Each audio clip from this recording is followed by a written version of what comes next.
mundo está aí para a gente, o mundo inteiro. Tá? Eu acho que todo conhecimento é bem-vindo, né? Toda tradição é bem-vinda, todo conhecimento é bem-vindo, todo conhecimento novo é bem-vindo. Só que a gente também vive dentro de um único veio desse conhecimento, que é o conhecimento que vem da colonização. Agora, recentemente, teve uma tentativa de se mudar o currículo para incentivar esse conhecimento da América Latina. E eu vou contar para vocês que eu tive essa coisa de Facebook, né? E aí tinha uma pessoa que era uma coleguinha de infância, e aí ela falou assim: não, imagina, vai ficar todo mundo burro agora? Só vai saber de índio? Imagina, que horror. É isso que a gente pensa da gente, sabe? E dá vontade de chorar, entendeu? Aí você fala, aí, mas os índios são outra coisa. Como assim, gente? Né? A cultura latino-americana é maravilhosa. O Peru, ele tem esses sítios de pesquisa arqueológica de tanta importância quanto o Egito. E a gente não ouve falar. Né? Se vocês forem na internet, tem um site, tem um registro lá que chama Huacamalena. Huacamalena é um sítio de pesquisa arqueológica que recupera tecidos de 2.000, 3.000 anos. Eles não têm dinheiro para recuperar isso, então eles colocam para adoção. Você pode ir lá no site, adotar um tecido de 2.000 anos. Você vai pagar $200 e você vai ser responsável, $100, $50, você vai ser responsável por deixar para a humanidade um tecido de 2.000 anos. A gente não faz isso, a gente pega e vai comprar qualquer quinquilharia nos Estados Unidos, em Miami, na Europa, mas aqui a gente não olha, a gente não reconhece isso. Na Colômbia tem um Museu do Ouro, que é uma coisa maravilhosa. Os espanhóis, quando viram que os habitantes locais, né, eles faziam oferenda com peças de ouro e jogavam nas lagoas como oferenda, eles mandaram secar as lagoas e tirar o que tinha lá. Então, o Museu do Ouro, ele tem uma simulação, uma sala onde você entra e fica tudo escuro, e eles vão acendendo o piso. Você vê as camadas, sabe? É de uma coisa... E assim, olha, não tem nada no mundo do design mais sofisticado do que os pré-colombianos. Entendeu? Eles esculpiam, faziam coisas mínimas, sem quase ferramentas, e maravilhosas. Então, por que a gente não fala disso? Por que a gente não mostra isso? Por que a gente não fala que muito da parte pré-colombiana ou da África, né, dos países que são ditos atrasados, não são desenvolvidos, está lá. A Europa veio, roubou, colocou nos museus, né? Metade está na França, metade está na Inglaterra, eu fico com o portal, você fica com a coluna, e estamos conversados, entendeu? Então, eu acho que os professores, às vezes, têm essa dificuldade porque, primeiro, eles não conhecem, né? Eles têm que conhecer mais. Existem textos, muitos legais. O Jean Calvi, um grande ilustrador que morreu agora recentemente, um cara que foi um incentivador desse conhecimento da América Latina, ele trabalhava para o Serlauk, ele tem um livro sobre os muiscas, né, que fala justamente sobre que eram tribos que trabalhavam com fios de ouro. Né? Então, a gente deve procurar esses textos, trazer, mostrar, fazer. Quando você adota um tecido e você mostra, depois eles mandam todos os passos da restauração fotografados, tá? E depois você recebe uma plaquinha dizendo: a família tal, a escola tal, fulano de tal é responsável pela recuperação daquilo. A gente tem que amar a América.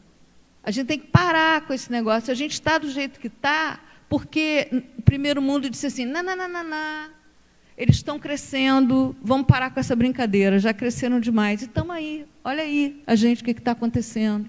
Entendeu? Então, as escolas, o professor, ele tem esse compromisso de trazer isso, de fazer com que a gente se orgulhe. A gente não é menos do que ninguém, muito pelo contrário, sabe? Graças a Deus a gente acabou que o oceano impediu que levassem tudo. Levaram o ouro, levaram a prata, mas não levaram a nossa cultura, né? Vamos trabalhar ela, né? Agora a terceira.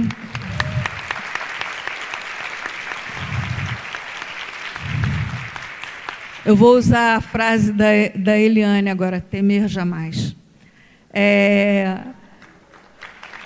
E a gente... Bom, o livro de imagem, né? Eu queria pedir para a professora querida que me fez a pergunta, para ela, quando falar sobre o livro de narrativa de imagem, falar livro de imagem, livro de narrativa de imagem. Porque quando a gente fala que é livro sem texto, né? Ele tem um texto, é o texto que está na imagem. Eu falava isso, eu também usava esse termo, eu também falava livro sem texto, até que a gente resolveu, não vamos cunhar dessa maneira, né?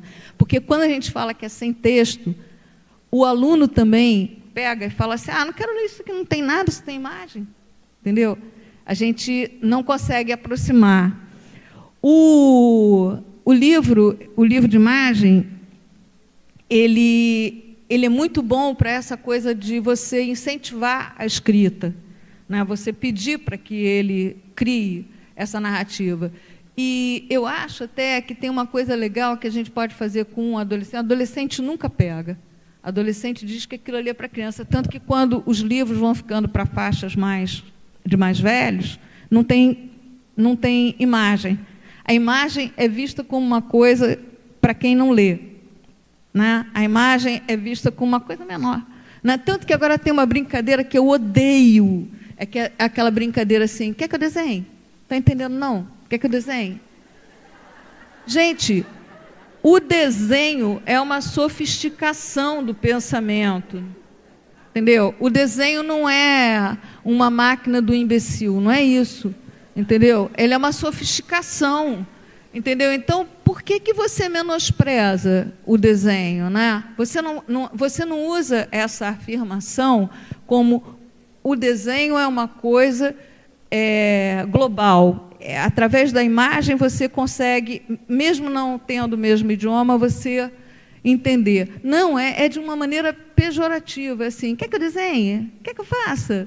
Entendeu? Então, né, eu acho que a imagem tem muita coisa ainda para andar. Eu acho que essa geração inteira é imagética e a gente dorme no ponto. Eu estava falando hoje que eu estava com a minha filha internada e eu estava esperando ela sair de uma sala de exame, aí veio uma moça com uma criancinha que se esgoelava, uma criancinha mínima, bebê, se esgoelando. Aí ela sentou, tirou o celular da bolsa, entregou para a criança, e a criança começou a interagir com a galinha pintadinha e acabou. A criança tinha 6 meses. Eu perguntei, gente, você vai me desculpar, mas eu tenho que perguntar, quantos anos essa criatura tem? Quantos meses essa criatura tem? Ela falou 6. Eu falei, gente do céu, né?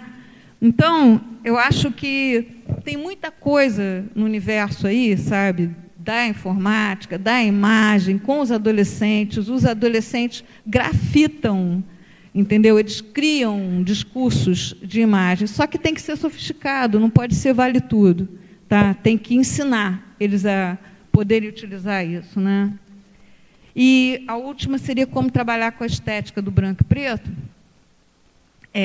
Eu acho que tem muita... Está vindo na minha cabeça bande dessinée, veja só. Quadrinho, né, que é em preto e branco e que é incrível, né, que tem uma narrativa dramática, assim, o preto ele tem uma forma dramática de falar. Então, eu acho que, se você trabalha com o quadrinho, você já está reforçando isso. E se você trabalha o preto e branco falando sobre a dificuldade do desenho, também já é uma coisa legal. Eu tive que dar aula para um projeto que chamava Segundo Turno Cultural, lá no Rio, que eram escolas de risco. E aí eu tinha 3 horas, 1h30 para deixar as crianças sentadas, porque elas não conseguiam, ficavam rodando assim dentro da sala. Eu, às vezes, dava aula dentro de sala que tinha instrumento musical, aí era uma desgraça para ter que competir com aquilo. E o desenho, ele é uma coisa silenciosa. Ele não é uma oficina de teatro, uma oficina de música, que você está ali se mexendo, né? E as crianças tinham muita energia para gastar. E aí, um dia, eu resolvi levar um bule de metal que eu tinha, e ensinar como que a gente fazia a medida do bule. Onde está essa criança maravilhosa? Então, eu marquei, fiz a marcação, ensinei a eles a fazer a marcação, né, e como que eles poderiam observar aquele bule em preto e branco e desenhar. Eles ficaram 40 minutos em total silêncio ali, né?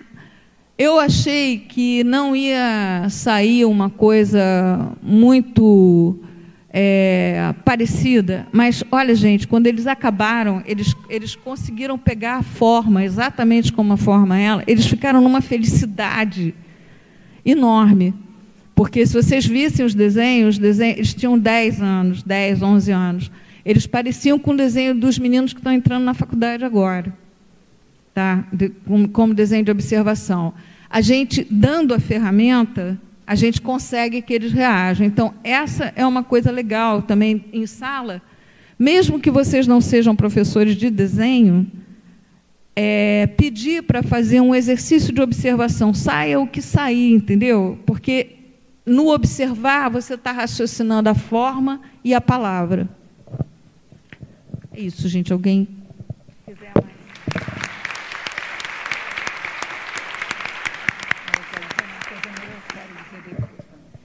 Então, a Eliane pediu que nós fizéssemos um intervalo de 15 minutinhos e a gente volta para continuar. Isso!